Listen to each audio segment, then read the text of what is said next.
Awesome, some really special moments we saw there. I'm glad we could all appreciate that together among friends here at PlayStation Experience. We are live in Anaheim, and I am extremely excited for this next segment because it's for a game I have been dying to talk about, to go crazy about, and that is Firewall 0 Hour. It was just announced yesterday here at PlayStation Experience in the opening presentation Friday night. Gentlemen, thank you so much for joining us. Thank you. We have the mind behind the game right here. That might be one of my favorite panels ever, though. Two of them. There's a bunch. Now, here's what I'm going to do. Right, battery check. Thank you. I I'm forgot. going to tell you what I thought about Firewall 0 Hour, because I got a chance to play it maybe an hour ago. That's right. And I got to say, this game, so this is, let's just set it up a little bit. This is a 4v4 tactical first-person shooter. It's exclusive to PlayStation VR. And it is coming out next year, 2018, I believe, is the target. And this is a really tense, nail-biter, tactical team versus team competitive shooter. It reminded me of like the glory days of like a Rainbow Six or something along those lines, but in a way that only PlayStation VR can deliver. And I mean, it was honestly one of the most impressive virtual reality games I have played. Heck yeah, man. Oh, wow. Wow, look at this rave review that So you can play with DualShock 4. You can play with the PlayStation VR aim controller, either one. Yep. And I played with the aim controller. And it was just so immersive. It was incredible. So it's, you know, team of 4, we were attacking. And then there was a team of 4 defending, and you're sort of creeping. It has a more realistic pace, as you guys know. Yeah. I'm just going to like sit here and talk about your game. Right. You'll sit there and nod. But I mean, what a game. I mean, it's really, really awesome. I loved what I played. And I want to celebrate that we've got something really special here, I think, with Firewall. So thank you. That's my little preview, my first hands-on impressions. That's awesome. I mean, we've been, sorry. What can we, no, I was just saying. We've been working really hard on this game for many, well, probably since about April this year. Yeah. And it started with, sorry, I'm a little hoarse. I've been talking about the game all day. No, man. We're all at the same place right now. And it started with, you know, we have this team, this amazing team, and we didn't know what we were going to make, but we knew who we had as a team, and we knew what VR needed, in our opinion, and that is a very realistic first-person shooter that has true locomotion in it, and a lot of our team is, we've made tons of Call of Duties, Medal of Honors, some Overwatch, some Halo. It's in our blood. Yeah. So, I mean, this is like shooter veterans on this team, and I love that because this is, in many ways, when I was playing this, I played 3 matches, and remember I was like, I want to play more, and you're like, you got to stop. But what I was thinking when I was playing this was I was like, this feels to me like almost like the next generation of first-person shooters. Like, I felt like we were like breaking through into like something new, which is exciting to me. I love the genre, but we see it a lot, right? There's a lot of first-person shooter games out there. There's a lot of great ones, but you know, they all sort of tackle the new, fresh gameplay perspective in different ways. They layer on more RPG, they layer on more story, unique universe. Mechanically, this game is very, very interesting. So tell me a little bit about how you guys are coming at that. So I think the real opportunity we had here is to work with the aim, obviously. Yeah. And we previously were messing around with the aim as we were porting our game ROM Extraction. Also great. Thank you, and that is coming out in 2018. That's right. So we actually had to put that on hold a bit in order to work on this. But we started messing around with that, and that really, we really started feeling like this is the connection. Like, it's okay having 2 separate controllers, but having this connection that you're holding this thing, it just changes everything. So we started putting together this idea and coming up with little play tests, and very quickly we're like, this is what it's made for. This is what we've been waiting for. So yeah, I think our original prototype and integration of the aim was less than a week. Yeah. Yeah. Interesting. Wow. Now let's just quickly talk about the control scheme, and we're seeing some gameplay here. This is early gameplay. of Yes. Firewall, 0 Hour. If I say Firewatch, my deepest apology. I say Firewatch. It's a I came up terrific with the game. I name, can't help and myself. I say Firewatch every day. Okay, I apologize. I'm writing an article for PlayStation Blog right now, and the whole damn thing said Firewatch everywhere. But also a great game. But yes. look, okay, we see a glimpse of the aim controller here, Yeah. and I want to just talk about how these controls work because I think it's important. You've got your traditional FPS sort of movement controls up on the, I don't know if you call it the front analog stick, you know, your hand in the front. Yeah. And then you've got kind of a quick turn analog stick on the back. Yeah. And that's what you use to make sort of the large adjustments to your aim. Like, hey, somebody's behind me. You flick your thumb and suddenly you spin around. Yeah, we turn the player in increments. Exactly. Which is kind of a common thing in VR, but yeah, it works very differently with our game because we have true locomotion. Exactly. Right. So you add it all up, and you've got the freedom of moving that aim controller around. You're making, you know, I mean, it basically feels like you have all this precision and control around you. So, and you feel like you have a great sense of the space around you. And I thought that was something really interesting as we were playing, was we were noticing that people play this game differently than they play a traditional, you know, be it a Rainbow Six or whatever it might be. People are hiding in much sneakier places because you have that freedom of movement in a way that you can't even necessarily get in a traditional first-person shooter. Yeah, and that also is enhanced by the way VR actually makes you feel. Yeah. You're like in that place. Yeah. Not just playing it, but you're actually, well, not actually, but you're as close as you can get to being there. And the way that makes you feel, it amplifies fear, adrenaline, terror, excitement, you know, the whole thing.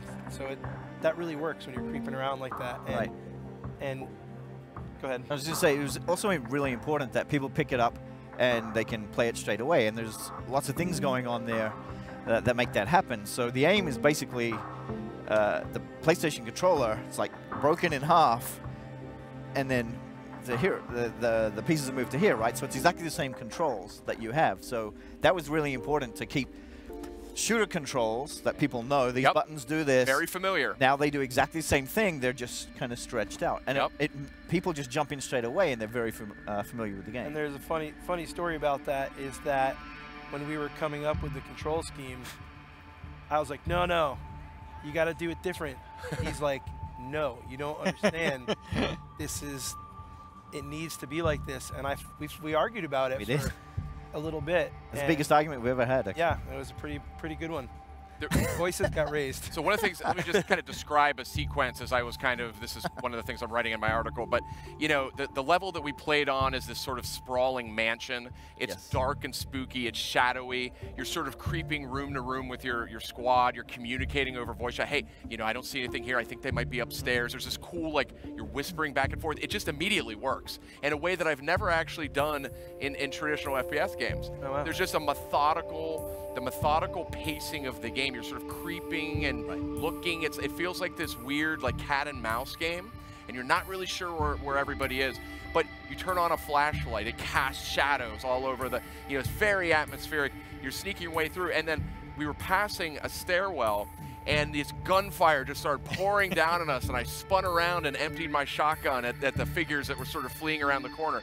That is not the kind of engagement that I am used to having in a traditional first-person shooter, and that's what got me so excited. Yeah, and you have those moments, and it's funny you say that because when I think about having those kind of moments in shooters, I always think back to early Rainbow Six. Yeah. Always. Yeah. And, you know, we look at Rainbow Six as a huge influence on this game because that's what we love to play. It's a brilliant series. I mean, they're super talented folks. I mean, they do a great job. But this with VR, with the tools that you've got, I mean, being able to throw flashbangs, being able to throw these grenades, having all the tools of the trade.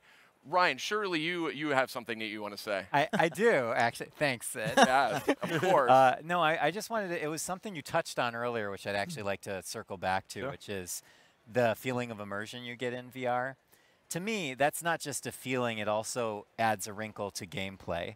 Because in a traditional shooter, you have all you have like positioning of your team, you know, weapon choice, strategy, flow of combat. But now you're adding on an actual human element to your gameplay, which is, as you guys remarked, fear, uncertainty, like spatial awareness. Like these are things that are very human things to experience in a situation that you're now putting into a digital space that once almost devoid of those things. Is that something that you can intentionally play with as designers? Yeah, I mean, I always tell this story just really quickly. We had a guy come in for a playtest, and he was playing the same level that you played, and he was with a team, and he got freaked out, and he started shaking in real life. Wow. And that literally affected the way he couldn't perform in the game until he like steeled himself and like got it together, and that's exactly what you're talking about. Yeah. Great example is when I was only doing, for whatever reason, I kept finding myself on the attacking team.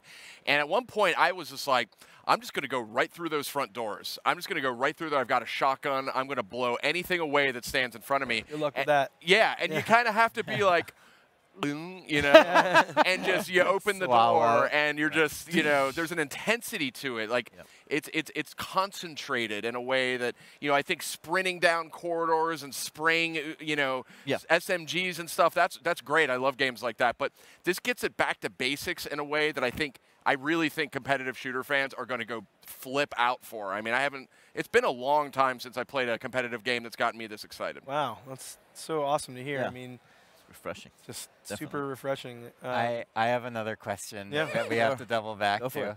You guys just mentioned that you maybe had a raised voice argument about design direction. How, as a team, do you resolve things like that? Like, how did you actually find a consensus? Did you just have a sparring match in the middle of the office? Fisticuffs. No, because games are so collaborative. Yeah, right? they are collaborative, and everybody has their say in our studio, and everybody has their input, and we test it as much as we can. Right, we take someone's idea and we're like, okay, we'll test it and see if it works. And proof is in the pudding. When we play it, it proves that it works or not. This one was a difficult one because it was really a personal preference. I mean, when we were messing around with prototypes, Adam had gotten used to a certain button combination. And I had too, but I was like, when I looked at it, I was like, this logically has to go like that. I stand by this. This is going to be the right decision. And I trained myself to do it. And Adam was like, oh, I like the other way, right? It was that kind of thing. And I very rarely will I be like, we're going to do it like this. We have to do it like this. And we've both been designers for a long time. and like, I was just so wrong. I was just so wrong. He doesn't say that very often. We have to say that in life sometimes. Yeah, you do. I was so wrong. So it makes it a good partnership. Yep. But it's also, like Hess said, our studio is very small. Yeah. Smallish. We only have 30 people. And it is a family. Right. And it's kind of unlike any place I've ever worked before because everyone matters and everyone counts. And we have a lot of really talented VR developers on our team, and we don't really ever have arguments like that because things just work out. Yeah. Yeah. They figure it out, Ryan. To answer your question, they figure it out. Hey, no, but I think that's what always really interests me because I think that when people play a video game, they are seeing the finished, cohesive, ideally cohesive, final product. Right. But it required a lot of decisions, arguments, conversations. Sacrifices. Things that have to happen along the way to get you to that point. Well, especially with this is, in the past, you've got a controller and there's a control scheme, like I was saying, that people are used to it, right? Right. But this new aim thing that we're using, it's like there's no rule book. And with VR in general, there's a lot of the time there is no rule book. So we have to kind of write it as we go and be like, we hope this is the right way to do it. And then we just kind of decide, okay, we're going to stick to this, and hopefully that's what's going to write the rules for the future. And thinking about it now, I mean, I just don't even know what I was thinking. It's just so bizarre. But, you know, today is the first time that anyone has played our game. Wow. And he was right. It works. And what I'm hearing, word on the street is it's getting some thumbs up. It's definitely getting some thumbs up. Now, let me ask you sort of a down and dirty question here. What we're playing in this early, you know, demo that you folks have put together, and it sounds like you pulled this thing together relatively quickly, which is impressive. Yeah? I mean, thumbs up. Good job. Thank you. But because it's fun. I mean, I'm having more fun with this than I've had with some games that have shipped. But what I'll tell you is, you know, I'm playing it, and we're like, I think there were 3 classes. There was sort of an assault rifle class, a shotgun class, and an SMG, a silenced SMG class. And are we going to get like a full complement of weapons, attachments, Absolutely. all that good stuff? Absolutely. Yes. Okay, that makes me very happy. That's the first question. Second question, just because it's always fun when you're playing a multiplayer-based shooter like this to have some progression on your character. Am I going to be like earning XP or leveling up or doing things like that that are going to keep me coming back? Yes. Oh! Said no. We've lost control. I am seriously super excited for this game. You want to ask us about maps? How many maps? What about maps? Yes, maps. There will be maps. There will be maps. Tell me about the way you design the maps, because I could tell, you know, in VR, I'm horrible with navigation in real life. I need a GPS to walk down the street. But in VR, I mean, I'm the worst ever in video games because they're so illogical a lot of times. It's like best for the gameplay, but it doesn't, the space you're in doesn't make any real sense if you think about it. In VR, it's a little different, isn't it? Yes. So tell me, yes. So tell me a little bit of what it's like to design a multiplayer-based map that feels right, but is also a good balance for a multiplayer shooter.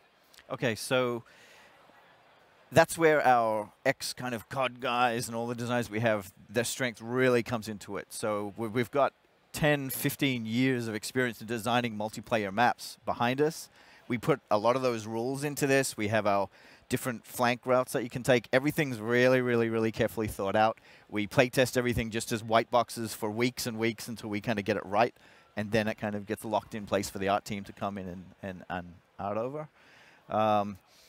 So there's the locations are also kind of smaller. They're not like giant maps because it's 4-on-4. And the pacing is a little more methodical. Exactly. It's more real. You're kind of creeping around. Right. You're not, again, racing down hallways, you know? Right. So people that, you know, they jump in and they're like, oh, I want to run really fast. I want to sprint. And we're like, well, no, because it's if you don't actually do that, you run off from your team, you're going to go down and it's game over. Yeah. So people very quickly learn 1 or 2 rounds. They're like, okay, I'm sticking with my team, and we're going to creep around this corner because if I take a hit, it's dangerous stuff. It's very dangerous. Right? Yeah, and when you played, you didn't ever experience this because you were doing so well, but when you get hit, you go down, and your teammates can revive you and keep you in the game. And so all of that, close.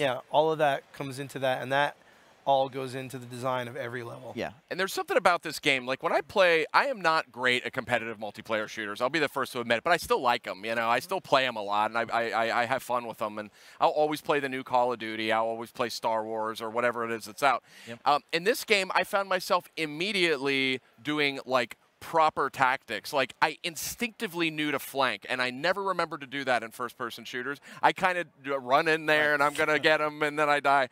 And this one, like, it feels dangerous. You're, like, kind of tiptoeing, and you're like, I think they're in there. I see my guys are going this way because you can see through the wall to see where your teammates are, which is great. Right. I'm going to go in through this door, and maybe we can catch them by surprise. We can do the little pincher move on them, you know? Right, but you brought up something interesting, which is that you picked it up right away. Yeah. And so when we first started conceiving this game, it was, you know, the influences were the kind of strategic teamwork of the Rainbow Six series and the character progression of the first Modern Warfare game and the kind of mass appeal and pick up and play of Battlefront series. Like that's how we looked at the game. And you're hitting all those things. Great job. He's a professional. Great job. We are out of time because I was very enthusiastic and talked a lot. But thank you very much. I am very excited about Firewall 0 Hours coming out next year. Let's do this again. Yep. Let's do it again. I want to play more. Yeah. I want to play more. So great job, guys. Thanks. Really Thank looking you forward to very that one. Come to PlayStation VR in 2018. And stay with us. We've got a lot more coming to you live from PlayStation Experience.